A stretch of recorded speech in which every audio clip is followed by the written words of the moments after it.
Bonjour, je m'appelle Pia Makengo. Je viens du Congo Kinshasa, ex-colonie belge. Je suis né pendant la colonie et en 60, la Congo a acquis son indépendance et en 1961, la Belgique a donné des bourses aux Congolais pour venir étudier ici. Et j'ai fait partie de ces boursiers-là.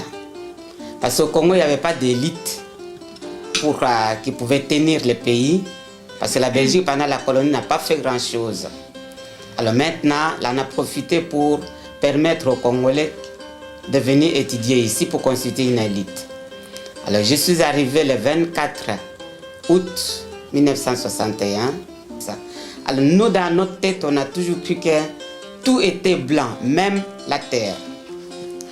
Alors j'étais tout étonné quand je suis arrivé à Zaventem, que j'ai vu que la terre était noire comme chez moi et qu'il y avait des arbres aussi. Ça, c'est première impression, premier choc. Et à l'internat, en fait, je n'ai pas eu tellement de faits de racisme. C'est plutôt la curiosité. Nos copines venaient nous toucher la peau pour voir si la couleur noire s'en allait.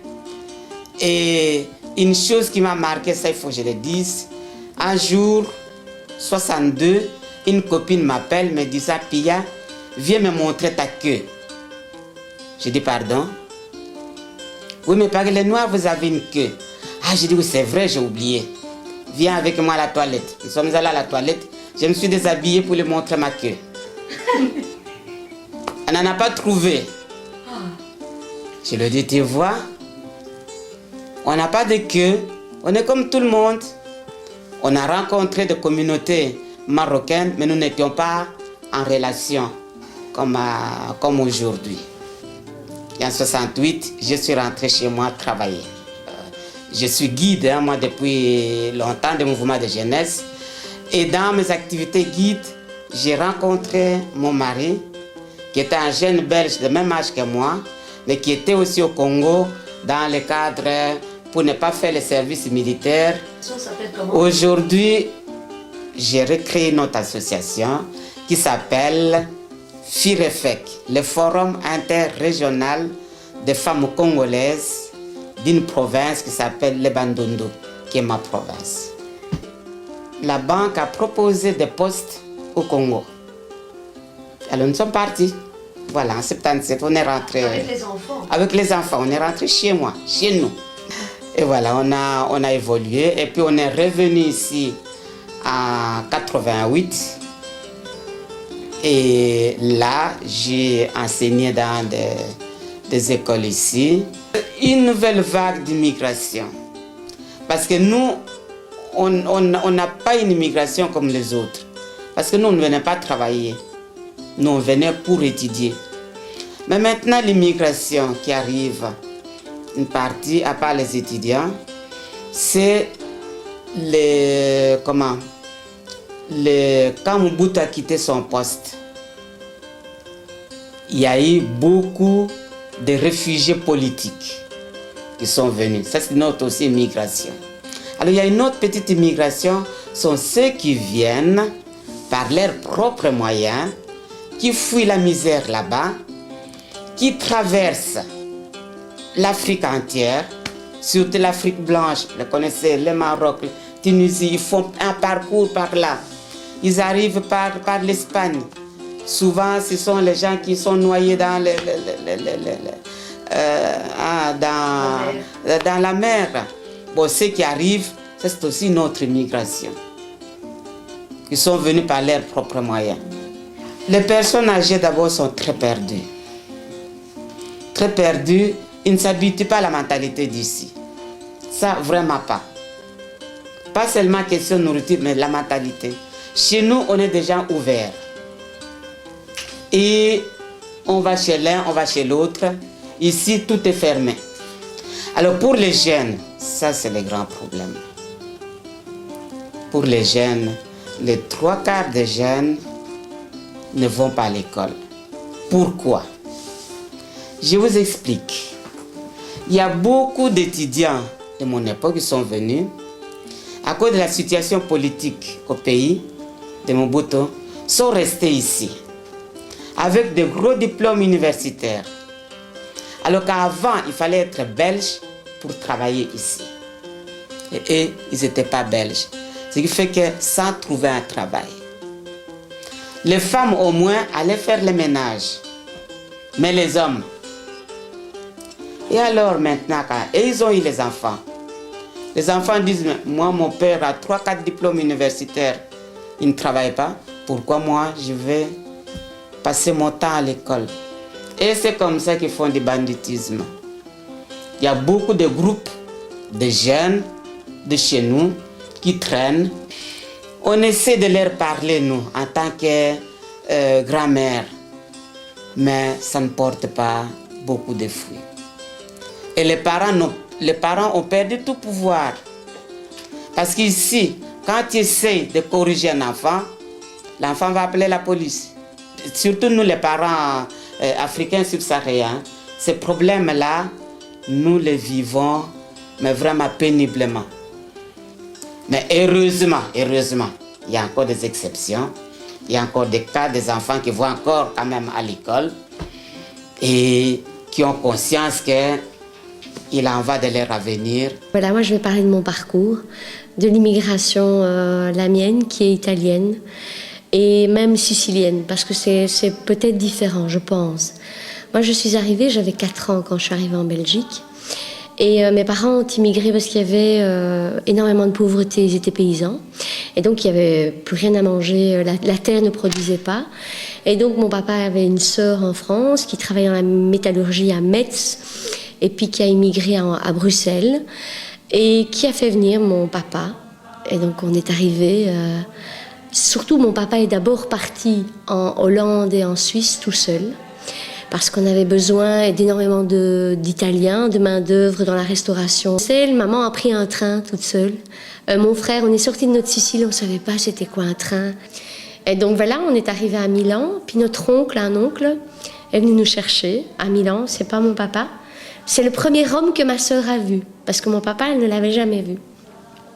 Et donc là aussi, il y a eu toute une déchirure familiale, parce que ma sœur n'a pas connu papa. Moi, j'ai pas beaucoup connu mon papa. Et donc on est arrivé à Bruxelles avec un oncle qu'on ne connaissait pas et on a rencontré un papa qu'on ne connaissait pas bien. Donc déjà l'immigration a été terrible de ce côté-là puisqu'on a eu une déchirure familiale. On a eu de la chance, c'était les années 60 où il y avait énormément de travail en Belgique. Donc les immigrés sont arrivés, les immigrés italiens. Il y avait énormément de travail qui était surtout chez Bata, Citroën.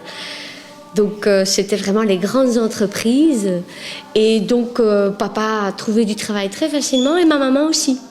Le problème évidemment pour nous c'est voilà, on est arrivé dans un pays où il faisait froid. On est arrivé dans un pays où on ne connaissait pas la langue, on ne connaissait personne. On s'est retrouvés, on a habité pendant quelques mois dans un sous-sol, mais vraiment ce que s'appelle les caves, avec un propriétaire qui n'était pas très sympathique. Puis voilà, maman nous a inscrits à l'école. Et là, ça a été terrible, l'école pour moi. Parce que d'abord, je n'avais jamais été à l'école. Maternelle, oui, là-bas, quelques mois, j'avais 4 ans. Mais l'école ici, c'était complètement différent. Les institutrices, les immigrés, surtout les Italiens à l'époque, etc. En tout cas, on avait une réputation qui était qu'on profitait du système belge, qui était la mutuelle, et qu'on était un peu fainéants. Et ce qui n'a pas du tout été le cas de mes parents et beaucoup d'autres immigrés. Il y a énormément d'immigrés italiens qui travaillaient très dur. Et donc mes parents ne parlaient pas le français, donc ils ont été à l'usine comme tout le monde. Nous, on est allés à l'école. Et là, moi, à l'école, j'ai énormément souffert parce que les instituts, on ne parlait pas français, donc on ne comprenait rien, mais rien de rien. Voilà, donc c'était beaucoup de souffrance parce qu'on voyait bien, on sentait bien que les institutrices n'étaient pas gentilles, elles ne nous aimaient pas. On sentait que c'était les Belges d'un côté et l'immigration. Il y avait très peu de Marocaines, c'était beaucoup d'Italiens. On a eu vraiment dans notre école, c'était à l'école 5 et 6, à l'école primaire. Il y avait beaucoup de vagues, une vague italienne et pas beaucoup maghrébine. C'était vraiment les Italiens. Et puis j'ai eu une chance extraordinaire dans cette classe-là, dans la classe C, dans la classe des doubleurs, des cons, des bêtes. Il y avait une jeune institutrice qui sortait de l'école normale. elle était extraordinaire. Elle nous a considérés comme des élèves normaux, je vais bien dire normales, qui, voilà, et elle nous a, mais vraiment portés, elle nous a élevés là où on était, et pas descendus comme toutes les autres. Elle nous a vraiment portés, et c'est elle qui m'a donné le goût d'être institutrice. Je l'ai toujours, c'est elle. Moi, tous les jours, je sais que c'est elle qui m'a donné ça. Et ça, je lui dis merci. Parce que pendant toute ma scolarité, ça a été terrible. Cette année pesante, tout est en C, tout est en A. Et ça, c'était très, très difficile. Et le fait qu'on ait une institut qui nous a vraiment dit, voilà, on est une chouette classe, on va faire plein de trucs ensemble, vous êtes intelligents, vous allez voir. Et voilà. Donc c'est grâce à elle que je suis là et je t'en remercie énormément, quoi. Et puis on était aussi dans les logements sociaux. On est arrivé à la rue Georges Leclerc, on n'avait pas beaucoup d'argent, donc on était là-bas, donc on était aussi en ghetto. Moi j'ai connu les ghettos à Forêt. C'était la rue Georges Leclerc, c'était que des Italiens. Tous les Siciliens étaient là. Et donc c'était gai, on était dans la rue, on se retrouvait. Oh, ça c'était génial. Évidemment, la richesse de l'immigration fait qu'on est beaucoup plus ouvert, évidemment. Donc notre génération était, mes parents, c'était vous devez avoir un diplôme parce qu'on ne veut pas que vous soyez ouvrier comme nous. Mais on était étrangers ici en Belgique et quand on allait en Sicile, on était étrangers là-bas aussi. Et puis ma maman à l'usine, elle voyait bien que les Belges n'étaient pas comme ça, que les femmes étaient libérées. Tu sais, elle disait, mais tu sais, ton mari ne peut pas te laisser comme ça et lui aller danser. Tu dois dire à ton mari que ça ne se fait pas. Et là, maman, elle a commencé à se dire, oui, tout compte fait, mais c'est vrai. Ici en Belgique, les femmes, elles sont plus libérées, ou on peut faire ça. Et là, il y a eu, maman, moi je dis aussi, elle a eu de la chance d'avoir eu des collègues belges qui lui ont montré une autre façon de faire. Et ça a été une découverte. Et maman, c'est vrai que par rapport à l'immigration sicilienne, c'est un peu un zombie, parce qu'elle est divorcée, ce qui ne se faisait pas. Elle s'est séparée de son mari, donc elle a vécu sans son mari. Elle a élevé seule avec ses enfants. Et ma maman ne voulait pas qu'on soit une fille à la maison, à faire le ménage. On est allé chez les scouts, et grâce à ma maman, mais elle s'est battue avec mon papa pour que je puisse aller chez les scouts, parce que nous, en Sicile, les filles chez les scouts, il n'en est pas question. Il fallait, mon père, il ne voulait pas, il fallait que je sois une jeune fille prête à marier, à savoir faire la cuisine, etc. Et j'ai eu une chance extraordinaire, c'est que ma maman ait côtoyé la génération, enfin non pas la génération, mais en tout cas la mentalité belge. Et grâce à ça, j'ai pu sortir un peu de ce carcan qui pouvait m'enfermer et qui a enfermé certaines personnes de l'immigration.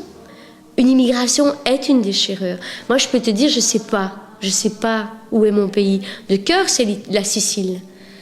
Mais fondamentalement, c'est la Belgique, parce que la Belgique m'a apporté tellement de choses. Et je sais que je suis en souffrance. Je suis en souffrance parce que quand je suis là-bas, je n'ai pas d'histoire là-bas avec mes cousins, mes tantes, parce que je les ai laissés. Je n'ai pas vécu avec eux. Et que je dois à chaque fois courir après ce temps où je suis à côté de la plaque, je ne sais pas, je n'appartiens pas à leur histoire. Et ce n'est pas mon pays.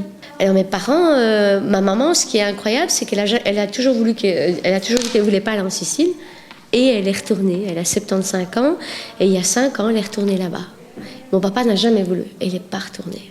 Mais moi, je ne trouve pas que les enfants soient difficiles. Par contre, ce qui est difficile, c'est leur vie.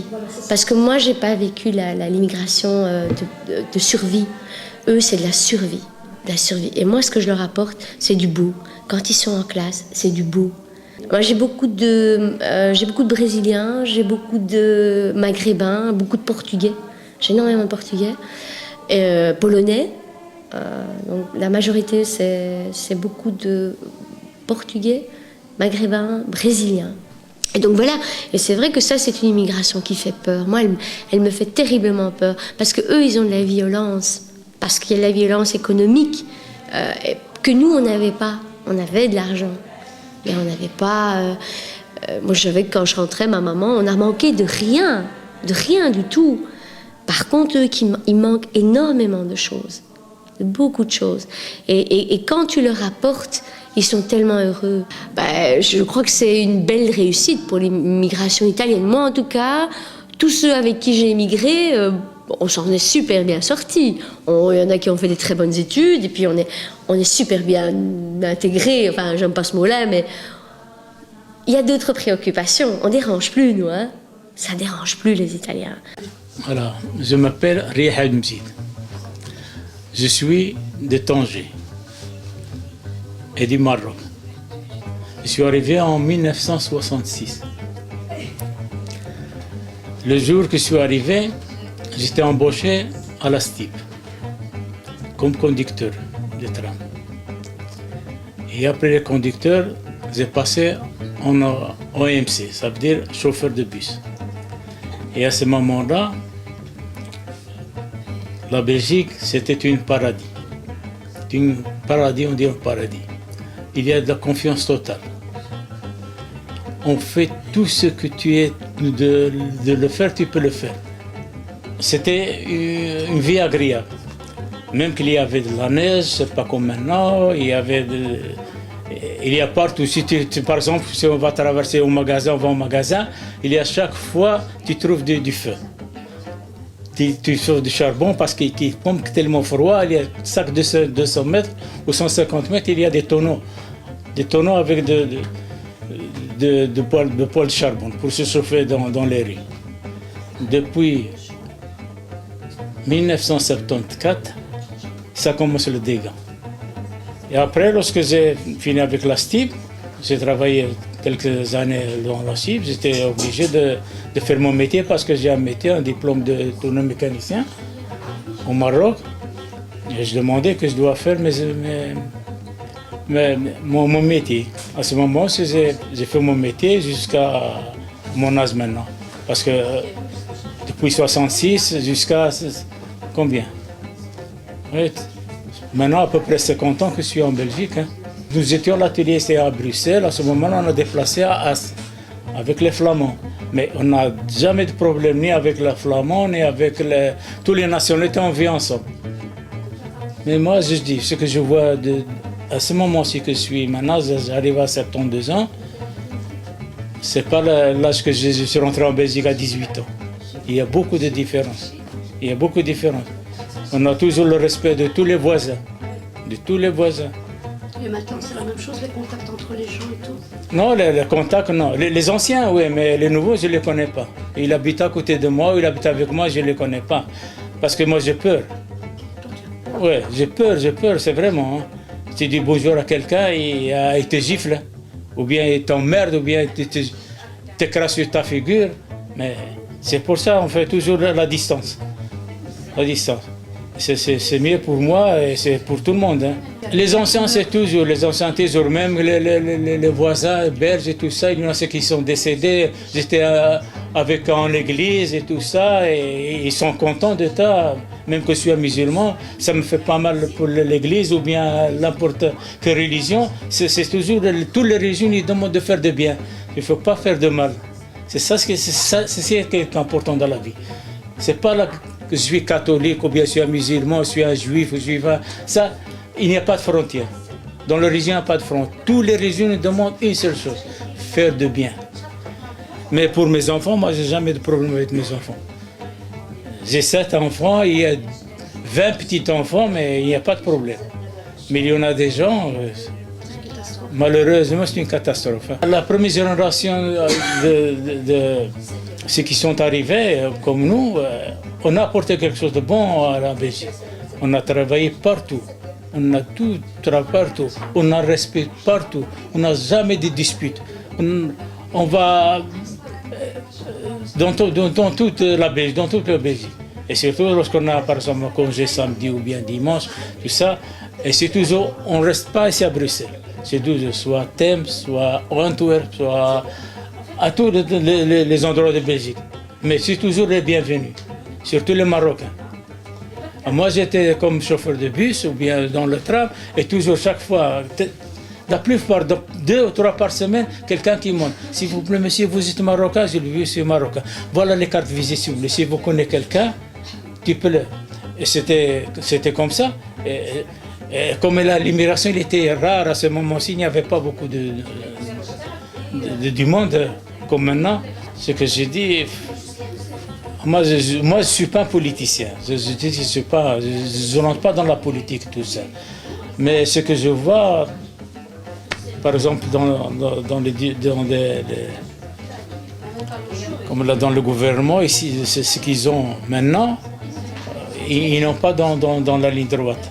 Vous voyez, parce qu'ils divisent beaucoup de choses. Vous voyez, mais on va voir la misère. Okay. Bonjour, salam alaikum, hello.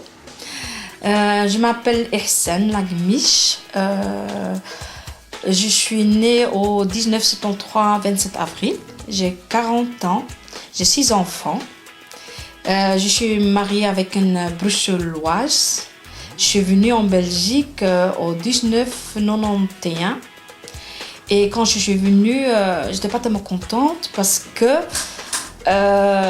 j'habite à Forêt. Moi, je suis née en Hollande. J'ai oublié de dire, en Hollande, en Gouda. Et le Gouda, c'est un petit village avec de petites maisons, de la lac, la verdure, les enfants qui jouent dehors, il y a confiance et tout le monde les connaît. Et quand je suis venue en Belgique ici, il y avait une froideur totale, quoi. Et c'était pas chaleureux. Et je voyais des enfants, ils jouaient pas dehors dans le temps. Et après, j'ai eu mon premier enfant en 92. Et j'ai commencé à fréquenter des gens quand il est commencé à aller à maternelle, à l'école Anderlecht. Et là-bas, je commence à parler, mais il n'y avait que des Flamands. Un peu par un peu, il y a notre communauté commence à rentrer à l'école. Et une fois, je me rappelle, je parlais avec une Marocaine en Maroc, en arabe. Et une femme, elle me dit, t'as appris où l'arabe? Moi, je dis, écoute, je suis marocain. Elle m'a dit, oh non, hein. J'ai dit, oui, je suis marocaine. Je suis née en Hollande, mais mes parents, ils sont marocains. Qu'en secondaire, j'ai eu des problèmes avec ma fille. Ma fille, elle est un peu basanée, les cheveux noirs, typique marocain, comme on dit. Et en secondaire, je me rappelle, quand j'ai été avec elle pour une réunion de parents,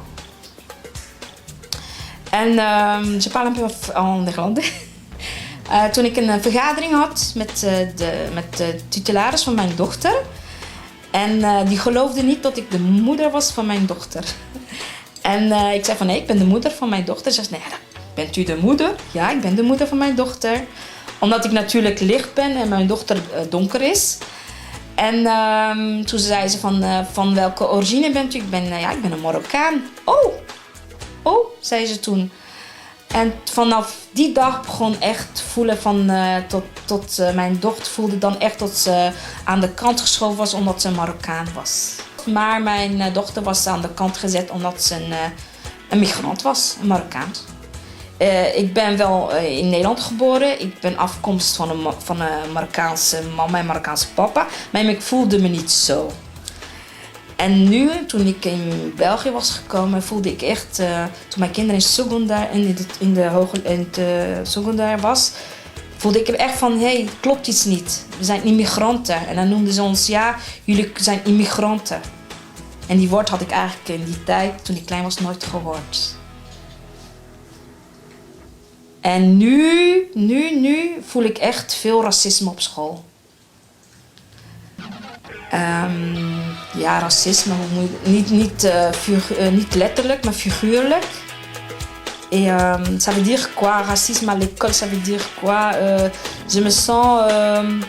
comme ils disent, oui, quand je parle avec une flamande, on me dit, oui, mais toi, tu es pas comme des autres.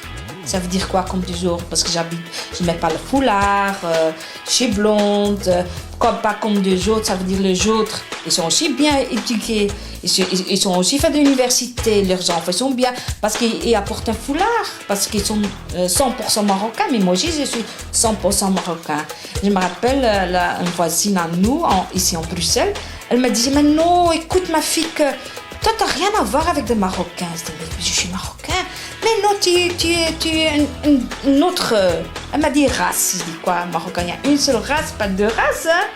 mais en rigolant, mais quand même, quand tu rentres à la maison, je dis quand même, mes enfants, leur avenir, ma fille, elle est l'air d'un Marocain, ça veut dire qu'elle va vers difficulté de trouver du travail, d'avoir confiance à elle, parce qu'elle traite autre chose que mon fils. Mon fils, il a maintenant 22 ans, il a eu jamais de problème, parce qu'il est clair comme moi. Mes parents, il y avait toujours de flamands, de marocains, mais ici, je sentais quand même, on est coupé en deux, quoi. Il y a des flamands, il y a d'immigrants, et de temps en temps, ils sont ensemble pour intérêt. C'est toujours par intérêt qu'ils sont ensemble. Dès qu'ils n'ont plus besoin de toi, ils disent voilà, c'est beau, ils partent. L'immigration d'Hollande et Belgique, maintenant, je constate qu'il y a beaucoup de racisme en Hollande. Même dans le petit village qu'on est, il y a beaucoup de méfiance entre Hollandais et l'Arabe, même le Turc. Je trouve que c'est la même chose en Belgique, l'immigration et le racisme. Bonjour, je m'appelle Isabelle, je suis brésilienne. Je suis venue en Belgique en 96. Il y a eu la coïncidence que j'avais beaucoup d'amis belges au Brésil. Donc j'étais toujours militante dans des mouvements sociaux. Et là, j'ai connu beaucoup des Européens et particulièrement des Belges.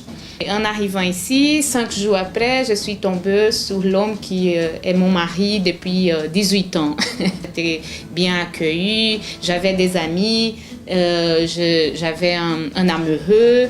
Donc ça s'est passé très bien.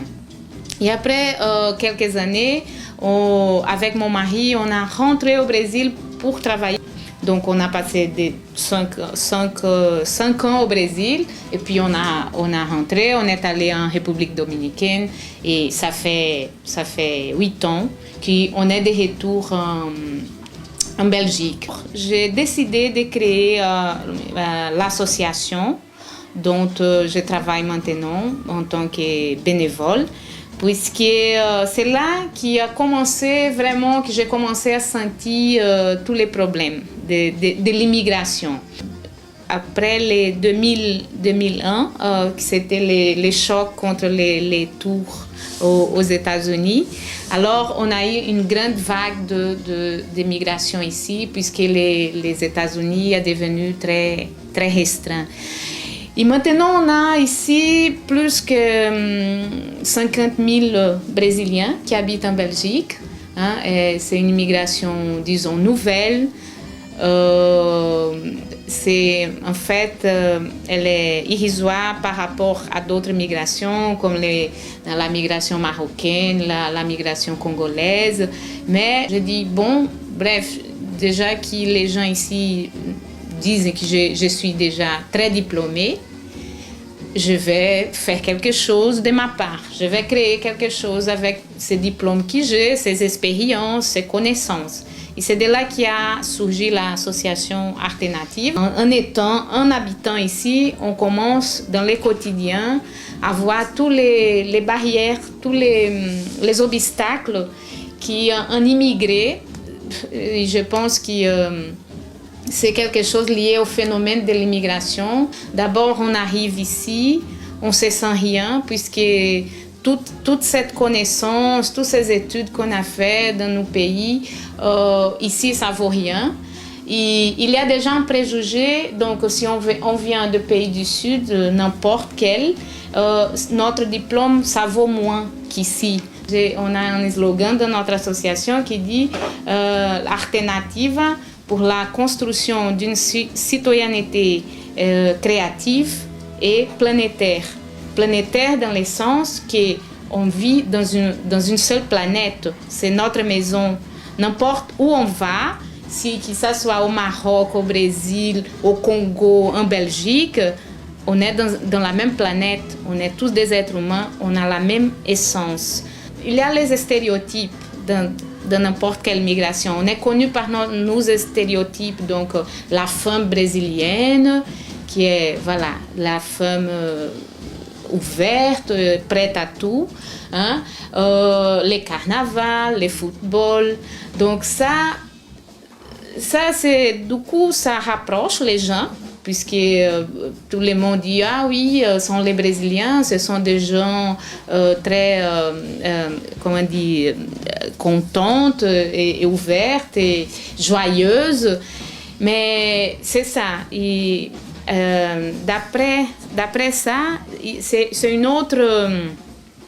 autre réalité en fait. Et ici, par exemple, les Brésiliens migrent.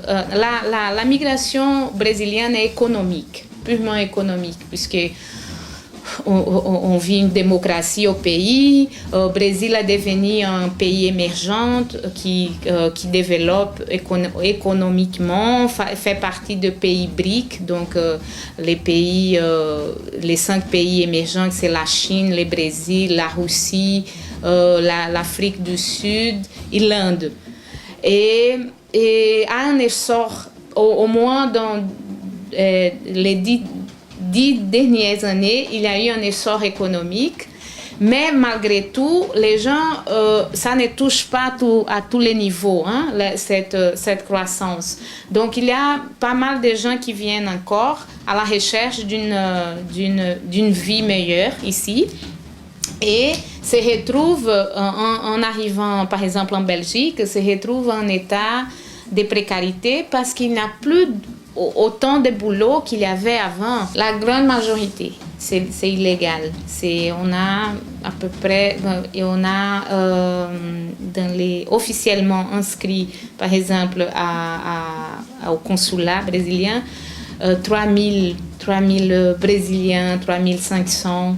Et il y a plus qui sont légales, mais la grosse majorité, ce sont des sans-papiers, ce sont des illégaux. Il n'y a aucune visibilité, hein, puisque c'est une petite migration très récente. Mais je dois dire aussi qu'il il n'y a pas qu'un côté négatif. Il y a aussi les Brésiliens, ils sont très travailleurs. Donc, si vous jetez un coup d'œil ici à Saint-Gilles, à Ixelles, vous allez voir qu'il y a beaucoup de commerces brésiliens, des magasins, des petits supermarchés avec la nourriture brésilienne, des coiffeurs. Donc, ce sont des gens qui se battent. Là, dans mon association, on a mis en place un projet qui s'appelle la thérapie communautaire, justement pour donner un soutien plus au niveau psychologique, parce qu'on n'a pas de moyens de le faire autrement. Ça, on peut le faire bénévolement.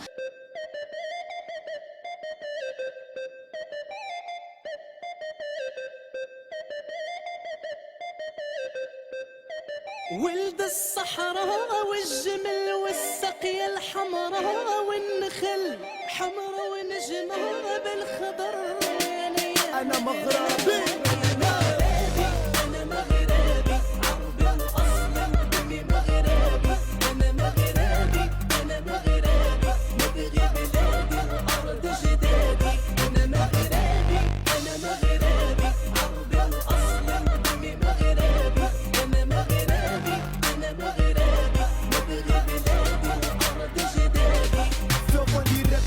willen graag een hit krijgen. Verliefd op schijnwerpers en willen graag een hit schrijven. Fuck die hit, luister, nou maak je niks wijzer. Als ik wat uitbreng mag je het direct in luisteren. En dan mag grappie, dus mij kan je niet stil krijgen. Kan inhoudloze teksten niet over mijn lip krijgen. Misschien word ik rijk, misschien zal ik een kind krijgen. Maar zal altijd een maghrabi en moet het big blijven. Van Tetuan tot Gaza, in Zora tot aan Fes. Tanjou, Agadir, Housima en Marrakesh. Dit is voor het die leven met de stress. Doekoemannen en soldaten die bikkelen voor de cash. Studenten, advocaten, ondernemers, eigen zaken. Dit is voor een garba die wat van hun leven willen maken. قلبي خضار وحمار انا مغربي وابقى مغربي حتى النهار يتمروني في القبر يلا. انا مغربي عربي اصلا دمي مغربي. انا مغربي انا مغربي نبغي بلادي وارض جدادي. انا مغربي انا مغربي عربي اصلا دمي مغربي. انا مغربي انا مغربي نبغي بلادي وارض جدادي. Simpele man, vind je ervan? Agressief of interessant? interessant. Ben al bestempeld zwart als een Piet. En niet alleen maar als Sint en het land is. Nee, de schuivende kant. Wees je slim en gebruik je verstand. En kijk ook eens een keer buiten het land. Tot ik klaar ben, daar ben waar ik wil zijn. Dus zeg amen, voel de la hen. Samen met een MARO, de WK-dubbela-N. Want je ziet wie de echtste is. Een van de beste is. De waarheid vertelt en daarom wordt gezien als slechterik. Ik ben de trots van mijn volk en ik ben trots op mijn volk. Stijg naar de top van mijn volk. Keer nooit mijn rug naar mijn mensen. Schaam me niet voor mijn cultuur. Ben geen chicken en een hoed bloody. Mijn bloed is puur. En als het moet staan was Marokkanen samen. Dus fuck Fleur Jurgens en der Marokkanen drama. En als jij met je vergrootglas wijst, nadat een dag dat je een vergrootglas door je oogkas krijgt. Nou kom op.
Amsterdam, Rotterdam, Utrecht, Den Haag, Breda, Tilburg, noem het maar op Amimati. Shat Bergiga, Anvers, Bruxelles, Shat Fransa, Shat Spanje, المهم المغرب الوطني يا خويا. Doezie, appa, alles of niets brada.